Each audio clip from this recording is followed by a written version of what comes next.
सुरेश एक चाउमीन के ठेले पर काम करता था, पर उस ठेले का मालिक सोहनलाल बहुत ही खड़ूस स्वभाव का था। सुरेश जितना मर्जी अच्छा काम कर ले, पर फिर भी उसका मालिक कभी भी उससे खुश नहीं होता था। सुरेश रोजाना सुबह 9 बजे काम पर निकल जाता था और रात को 11 बजे घर आता था।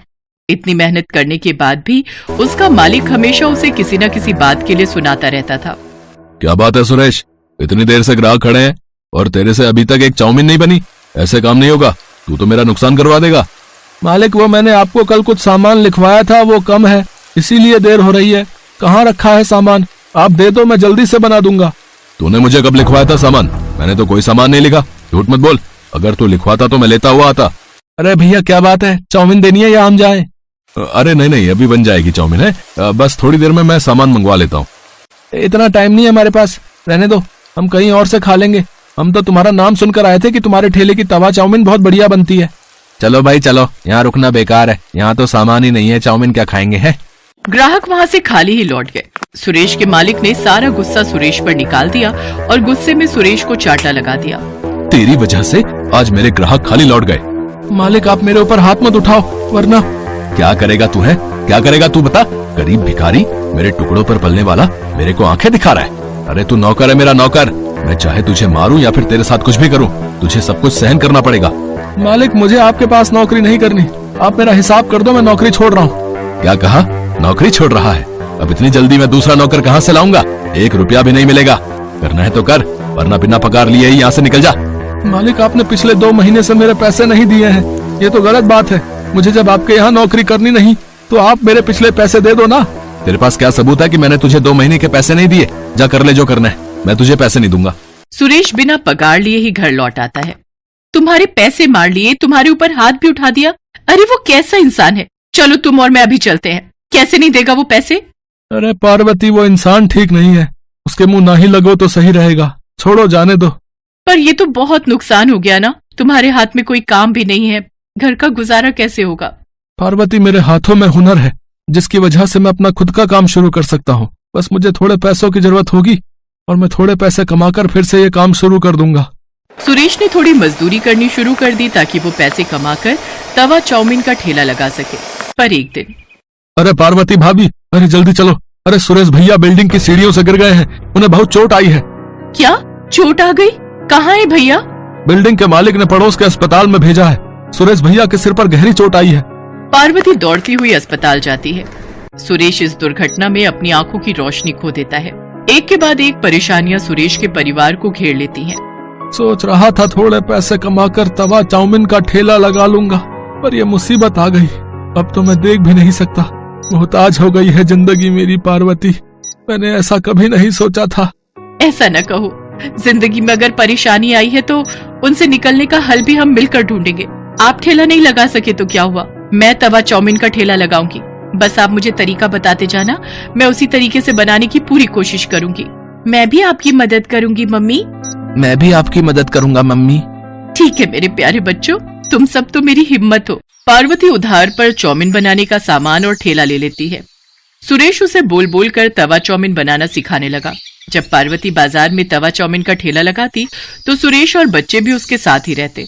पार्वती धीरे धीरे बहुत ही बढ़िया तवा चाउमीन बनाना सीख गई। ग्राहक भी पार्वती के ठेले पर आते तो तवा चाउमीन की बहुत तारीफ करते। सुरेश भैया, ये सब कब हुआ? आपको मैंने सोहनलाल के ठेले पर कई बार तवा चाउमीन बनाते हुए देखा है। आवाज तो जानी पहचानी लग रही है। पहले के ग्राहक मेरे बहुत अच्छे बातचीत वाले हो गए थे। क्या करूं भैया, मालिक ने अपने ठेले से निकाल दिया था। मजदूरी करके थोड़े पैसे कमाने थे तो यह हादसा हो गया। कुछ ग्राहक तो सुरेश को पहले से ही जानते थे। जब उन्होंने उसकी ये हालत देखी तो उन्हें भी बहुत दुख हुआ। धीरे धीरे पार्वती के तवा चाउमीन ठेले पर भीड़ लगने लगी। पर एक दिन सुरेश के मालिक सोहनलाल को जब ये बात पता चली कि उसके सारे ग्राहक सुरेश के ठेले पर तवा चाउमीन खाने के लिए जाते हैं तो वो जलन से भर गया और उसने कुछ गुंडों को सुरेश के ठेले पर धमकाने के लिए भेजा। चलो हटाओ रे, ये चाउमीन का ठेला हटाओ यहाँ से, यहाँ कोई ठेला नहीं लगेगा। कैसे नहीं लगेगा? हमने तुम्हारा क्या बिगाड़ा है जो तुम हमारा ठेला यहाँ से हटवाने लगे हो? तुम लोग ऐसे नहीं मानोगे हैं? चलो भाई तोड़ दो इसका ठेला। पार्वती, ये लोग हैं कौन, जरा पूछो तो। हमें सोहनलाल जी ने भेजा, समझा?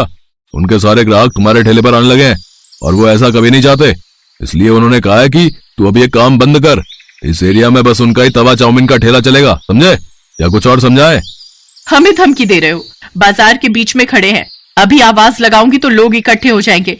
अरे भाइयों बहनों, जरा हमारी मदद करो, देखो ये गुंडे हम गरीबों पर जुल्म कर रहे हैं। क्या हुआ बहन जी? चिंता मत करो, हमारे होते हुए गुंडे आपका कोई नुकसान नहीं पहुंचा सकते। चिंता मत करो, हम अभी इनकी वीडियो बनाकर सोशल मीडिया पर डालते हैं। क्या नाम बता रहे थे भैया? तुम्हें किसने भेजा है? गुंडे थोड़ा घबरा जाते हैं। उनके आसपास लोगों की भीड़ जुटने लगती है, जिनमें से कुछ मीडिया के लोग भी थे और कुछ जर्नलिस्ट, कुछ यूट्यूबर। फिर क्या था, उनको देखकर गुंडे बुरी तरह डर जाते हैं। इतनी देर में सोहनलाल भी आ जाता है। अब तो भीड़ सोहनलाल के पीछे पड़ जाती है। आप सब जानते हैं, इस बेईमान ने मेरे पति के 2 महीने के पैसे मार लिए और इन्हें नौकरी से निकाल दिया। आज मेरे पति की हालत इसी की वजह से है। सीधी तरह से इन गरीबों के पैसे लौटा दो, वरना तुम्हारा ये हाल होगा कि तुम सोच भी नहीं सकते। मैं एक न्यूज रिपोर्टर हूँ, भले ही आज मैं ड्यूटी पर नहीं हूँ, पर अपना फर्ज भली भांति जानती हूँ। सीधी तरह देते हो या तुम्हारे खिलाफ खबर छापूं? नहीं, मैं पैसे देता हूँ। सोहनलाल डर जाता है और वो पार्वती के हाथ में सुरेश के पैसे और बाकी सबके कहने पर उसका जो भी नुकसान हुआ उसमें पैसे बढ़ाकर देता है और उस दिन के बाद उन्हें तंग न करने का वादा करता है। काफी लोग सुरेश और पार्वती की मदद के लिए आते हैं और फिर सुरेश का इलाज भी करवाने के लिए बहुत से लोगों ने मदद की, जिससे सुरेश की आंखों का ऑपरेशन हो गया और उसकी आंखों की रोशनी फिर से लौट आई और सुरेश और पार्वती दोनों मिलकर अपने तवा चाउमीन के ठेले पर मेहनत करने लगे। जसमीत एक सरकारी कॉलेज में पढ़ती थी। उसके बाऊजी नरेंद्र एक कपड़ा मिल में नौकरी करते थे। जसमीत की मम्मी वर्षा घर के बराबर में ही एक होटल वाले को रोजाना के पराठे और रोटी बनाकर देती थी। कुल मिलाकर घर का गुजारा हो रहा था। पर एक शाम, वर्षा, आज सुबह से ही सीने में बहुत दर्द हो रहा है, लगता है ज्यादा बढ़ रहा है। जसमीत जल्दी आ, तेरे बाऊजी की तबीयत खराब हो रही है। बाऊजी क्या हुआ? मैं ऑटो लेकर आती हूँ। जसमीत और वर्षा नरेंद्र को हॉस्पिटल लेकर जाती हैं। डॉक्टर नरेंद्र का ईसीजी करता है और उसमें कुछ कमियां आती हैं। अभी तो मैं कुछ दवाइयां लिखकर दे रहा हूँ, यदि इन्होंने ज्यादा अपने शरीर से काम लिया तो दिल की बीमारी भी हो सकती है और यकीनन आगे चलकर ये हानिकारक है। बाऊजी, अब आप कुछ दिन बिल्कुल काम पर नहीं जाओगे, बस घर पर आराम करोगे। पर जसमीत बेटा, अगर मैं काम पर नहीं गया तो मुझे तनख्वाह काट कर मिलेगी और मिल के मालिक मेरी जगह किसी और को नौकरी दे देंगे। पर बाऊजी, आपकी तबीयत भी ठीक नहीं रहती है, डॉक्टर ने आपको आराम करने के लिए बोला है। कुछ नहीं होगा बेटा, तू मेरी चिंता मत कर। वर्षा, मेरा रोटी का डिब्बा बांध दे, मैं चला जाता हूँ। पिछले 3 दिन से नहीं गया, इतनी छुट्टियाँ लेना मेरे लिए सही नहीं होगा।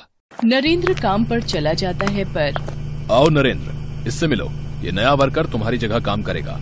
वो ऐसा है कि मुझे पता चला है कि तुम्हारी तबीयत ठीक नहीं रहती है, इसलिए डॉक्टर ने तुम्हें बेड रेस्ट बोला है। हमारी मिल को तो ऐसे वर्कर की जरूरत होती है जो चुस्त हो, मेहनती हो और अच्छा काम कर सके। तुम्हारी तबीयत को देखकर मुझे नहीं लगता कि तुम ज्यादा दिन मेहनत के साथ काम कर पाओगे, और अचानक भगवान न करे तुम्हें कुछ हो जाता है तो बात हमारे ऊपर भी आ सकती है। तो इसलिए मैं तुम्हारा हिसाब कर रहा हूँ, तो तुम कहीं और काम ढूंढ लो। पर सर जी, एकदम से मेरा काम छूट जाएगा तो मेरे लिए बहुत मुश्किल हो जाएगी। ऐसा न कीजिए सर जी।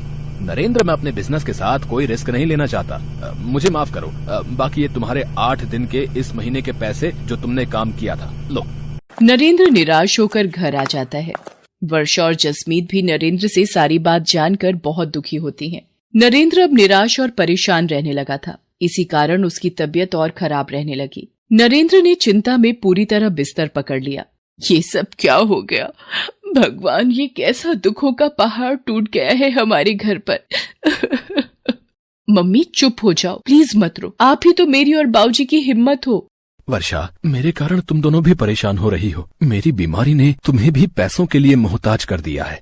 नहीं नहीं, देखो मैं नहीं घबरा रही। अच्छा, आप दवाई ले लो और बिल्कुल चिंता मत करो। जसमीत जा बेटा, वो दरवाजे पर होटल वाले भैया आए हैं, उनको पराठे पकड़ा दे, मैंने बनाकर रख दिए थे। भैया, अगर 2 टाइम के भी बनवाने हो तो बता देना, मैं बना दिया करूंगी। ठीक है बहन जी, मैं मालिक को बोल दूंगा। अभी तो सिर्फ दोपहर के लिए ही बोले हैं। मम्मी, आप घर का काम, पापा की देखभाल इतना थक जाते हो, फिर 2 टाइम के होटल की रोटी और पराठे कैसे बना पाओगे? मैं कॉलेज से कुछ दिन की छुट्टी ले लेती हूँ, आपको हेल्प हो जाएगी। मम्मी, नहीं जसमीत, तू पढ़ाई पर ध्यान दे, वैसे भी ये तेरा आखिरी साल है कॉलेज का, तू मेरी चिंता मत कर, मैं कर लूंगी।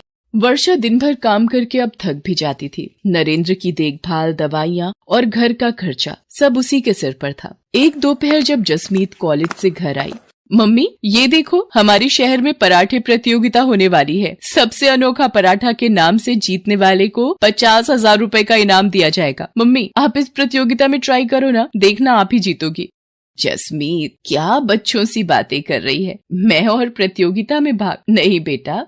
पर मम्मी इस प्रतियोगिता में भाग लेने में हर्जी क्या है, ट्राई तो करो, हो सकता है आपके बनाए हुए पराठे बहुत ही पसंद आए और आप इस सबसे अनोखा पराठा प्रतियोगिता को जीत जाओ। देखो अगर आप जीत गए तो 50,000 रुपए से बहुत कुछ कर सकते हो। मम्मी प्लीज मम्मी आप मेरे लिए एक बार इस प्रतियोगिता में भाग लो तो सही। मैं आपका फॉर्म भर रही हूँ, आपको इस प्रतियोगिता में भाग लेना ही होगा। वर्षा, अगर जसमीत का मन है तो तुम प्रतियोगिता में भाग ले लो। जसमीत सही कह रही है। हो सकता है कि तुम प्रतियोगिता में जीत जाओ। जीतना हारना तो भगवान के हाथों में होता है, पर बिना भाग लिए हार मान लेना ये भी तो सही नहीं है ना। तुम्हें अपने हुनर को दिखाना चाहिए, छिपाना नहीं। ठीक है, अगर तुम दोनों कहते हो तो मैं इस प्रतियोगिता में भाग ले लेती हूँ। ये हुई ना बात मम्मी। पर आप कौन सा पराठा बनाओगे जिससे आप ये प्रतियोगिता जीत जाओ? ये सोचना पड़ेगा। एक्सक्यूज मी मैम, आपका पिज्जा ऑर्डर था इस पते पर? भैया वो सेम एड्रेस हमारी पीछे वाली गली में है, वहाँ का ऑर्डर होगा। हमारी बैक साइड के घर का भी यही पता है। पिज्जा का नाम सुनकर तो मम्मी मेरे मुंह में पानी आ गया। गलती से वो डिलीवरी करने वाला भैया हमारे घर पर आ गया था। मम्मी क्या आप पराठे को पिज्जा का लुक दे सकते हो, एक नए तरीके का पराठा?